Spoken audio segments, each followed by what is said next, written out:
How good is the HD on the A7IV?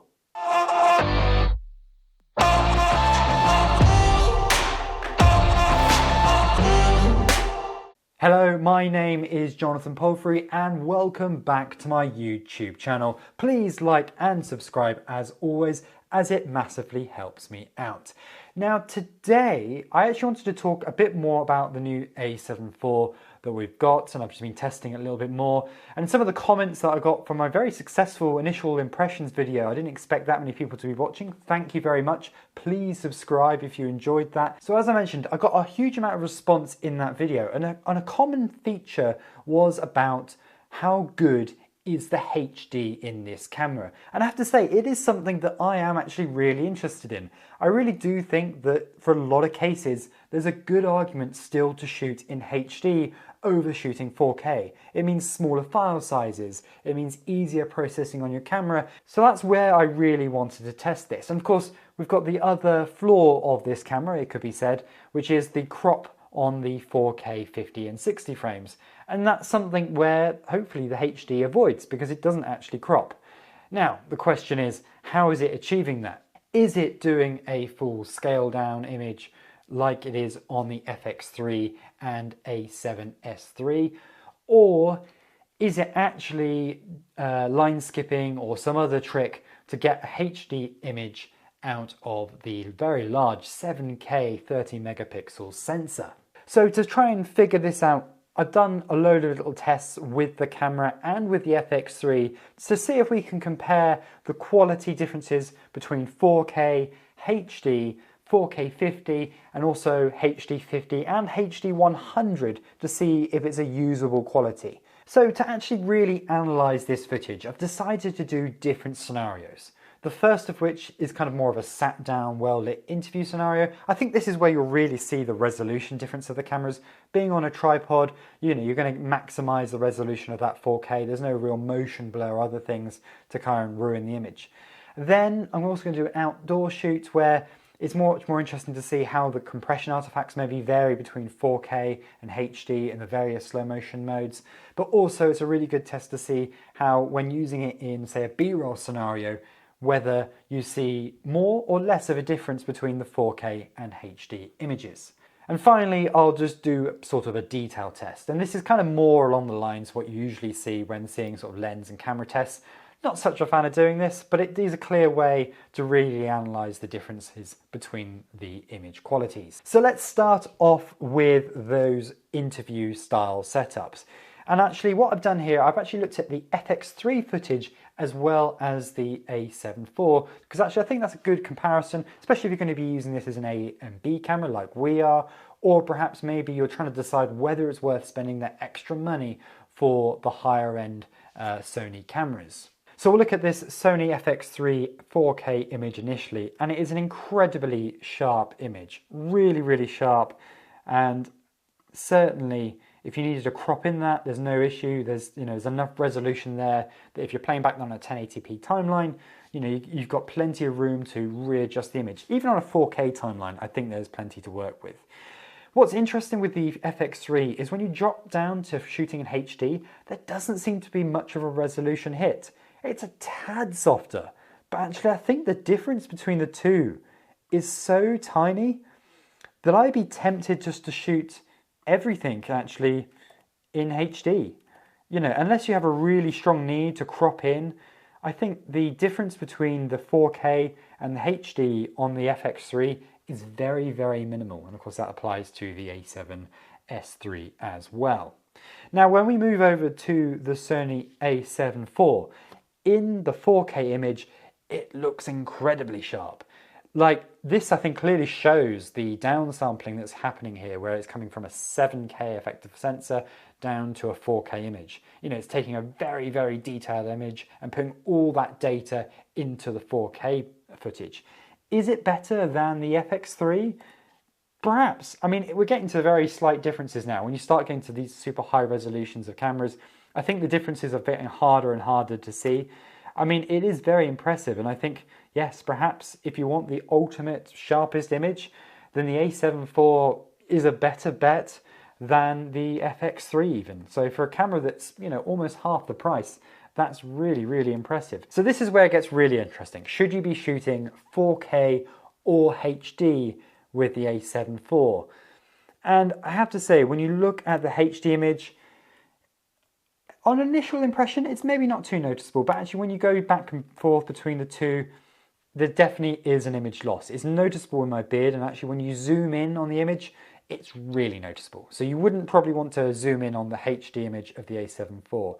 I definitely think, unlike when you compare the FX3 going from 4K to HD, we're not getting that same downsampling, full downsampling to the HD image. We're definitely getting some line skipping or something else to get the image down, hence the slightly more softer image that you're getting out of the camera.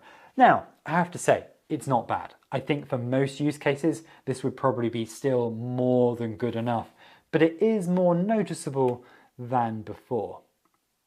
When we go to 50 frames as well, which I've just done this, not that you would do an interview in 50 frames, but I just thought I'd do a comparison. To be honest, there doesn't seem to be any image loss between 25 and 50, so that seems to be good news. But it definitely, I would say, the image difference between HD and 4K is quite significant with this camera. So that's an interview setup, but maybe when you're out and about and you're just doing B-roll or just getting shots while on holiday or whatever, is there a difference between the 4K and HD? Is it as noticeable? Well, looking at the images here, this was in 4K at 25, really nice sharp image, especially noticeable on the rock. This is quite a challenging image because there's lots of movement going on. That's kind of why I picked to do it. I thought, go by the sea, you'll see lots of movement, you'll see lots of mix of sharpness, dark areas, light areas. So it's quite a challenge for the camera. But I have to say, it's handling it well, and the image looks nice and sharp in the top corner. When we compare it to the HD image, now I know the sun went in. That's the reason why you'd often do tests indoors, because you can control the environment. We can't control the environment in this situation, but it does look a lot softer. Even with the difference in light, factoring that in, I definitely think we're seeing quite a big image loss and difference between the 4K image and the HD 25 frames per second image there. Unfortunately, I think it is quite noticeable. It is something where if you really wanted to have a super sharp image, going down the HD route probably wouldn't be an option in this scenario. There is quite a difference there between 4K and HD. Now, when it comes to slow motion, of course, with the 4K 50, we have to deal with that crop. That is frustrating. As you can see here, the image has cropped in. It still, though, looks incredibly sharp. I have to say, I think probably the image in 4K 50 looks just as sharp as the 4K 25, and that's probably good news. So once again, we're getting to that kind of, we're not getting a weird line skipping to get to the 4K 50. We're probably still getting downsampling a bit from a smaller sensor area, but still we're getting a very nice sharp image coming out of 4K 50. Now going to HD 50, so we're getting back to that full frame, which is good. But once again, we're losing a lot of sharpness. Now the sun did come back out here, which is really nice. And as you can see, the image of the rocks and everything and the water, it does look softer. It looks a lot softer than the 4K 50. You're losing a lot of sort of information in there. You might be losing some color information in there as well. It's hard to tell. I think, that could just be the way the sun was going past the clouds. But you're definitely seeing a loss of image. Now compared to the 25 HD and the 50 HD, it is harder to tell. I don't know whether there's a serious loss of image quality there. So it might be good news that if you're shooting everything in HD, you're not going to suffer if you go between the different frame rates. But certainly you're going to lose a lot of resolution compared to shooting in the 4K. Now, just as an extra, I also did 100 frames because I thought, well, that's something that's quite exciting to use. And it was often a problem with the A7 III where the 100 frames wasn't really that great compared to 50 and 25. How is it now compared to the different frame rates? I have to say, actually, looking at the image, in this case, I think the HD difference, once again, quite difficult to compare the differences, but there really isn't much difference there.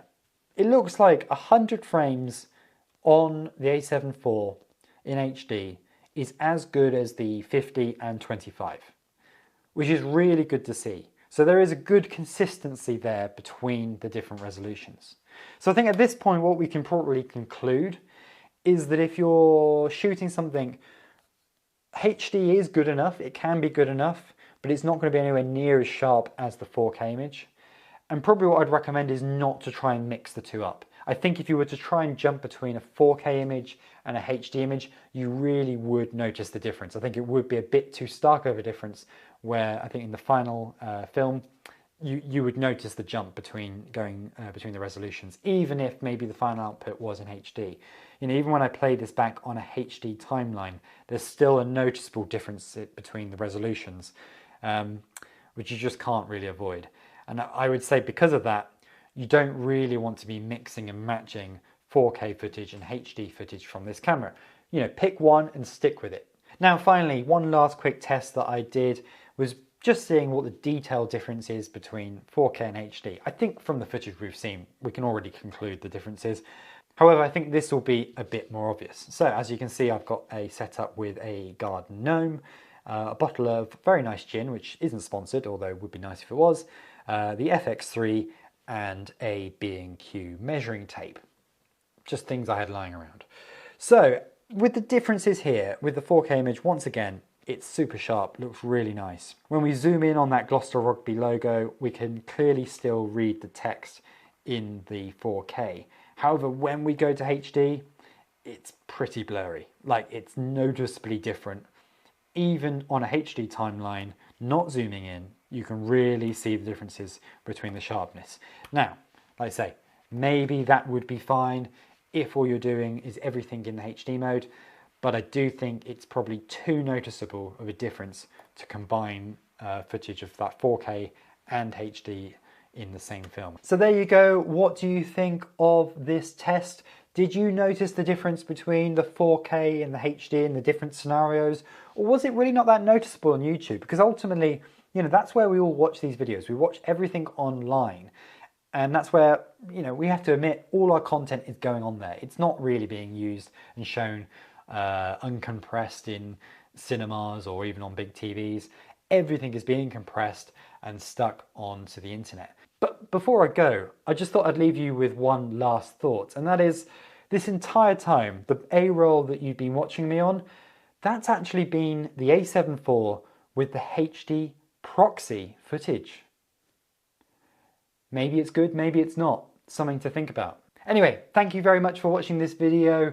Please like and subscribe, as it massively helps me out, and I will see you next time. Goodbye.